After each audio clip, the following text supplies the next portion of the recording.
air traffic control. You're cleared for takeoff.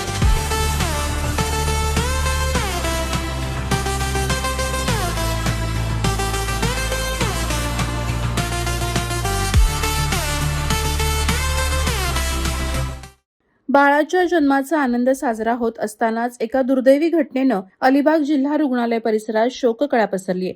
प्रसूतीनंतर अवघ्या काही तासातच 32 वर्षीय महिलेचा अंत झाल्याची हृदयद्रावक घटना घडली असून आईविना पोरके झालेल्या नवजात बाळाबद्दल सर्वत्र हळहळ व्यक्त होत आहे. मिळालेल्या माहितीनुसार मूळचे श्रीवर्धन येथील आणि सध्या अलिबाग तालुक्यातील कुरुळ येथे वास्तव्यास असलेले विशाल विश्वनाथ दुर्गावले यांच्या पत्नी विवा विशाल दुर्गावले वय 32 यांना प्रसूतीसाठी 9 मार्च रोजी अलिबाग जिल्हा रुग्णालयात दाखल करण्यात आलं होतं.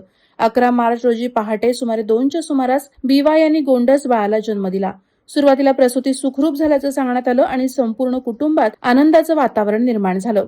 मात्र काही वेळातच विवा यांना श्वसनाचा त्रास सुरू झाला. त्यांची प्रकृती झपाट्यानं खालावत असल्याचं लक्षात येताच डॉक्टरांनी त्यांना तातडीनं अतिदक्षता विभागात हलवलं तर नवजात बाळाला स्पेशल न्यूबॉर्न केअर युनिटमध्ये ठेवण्यात आलं.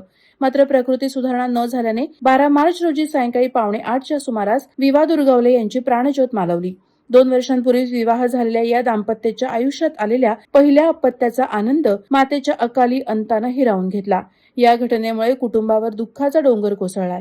दरम्यान या घटनेनंतर संतप्त नातेवाईकांनी रुग्णालयात गर्दी केली होती. उपचारांबाबत शंका उपस्थित करत त्यांनी जिल्हा रुग्णालयातील पोलीस चौकीत तक्रार देण्याची प्रक्रिया सुरू केली आहे. या घटनेमुळे रुग्णालयातील सुविधा आणि वैद्यकीय व्यवस्थेबाबत प्रश्नचिन्ह उपस्थित झालं असून या प्रकरणाचा सखोल तपास केला जात आहे. वादळवारा लाईव्हसाठी न्यूज ब्युरो, अलिबाग. नवी मुंबई व रायगड जिल्ह्यातील ताज्या बातम्या आणि घडामोडींसाठी सबस्क्राईब करा वादळवारा लाईव्ह चॅनल आणि दाबा बेल आयकॉन.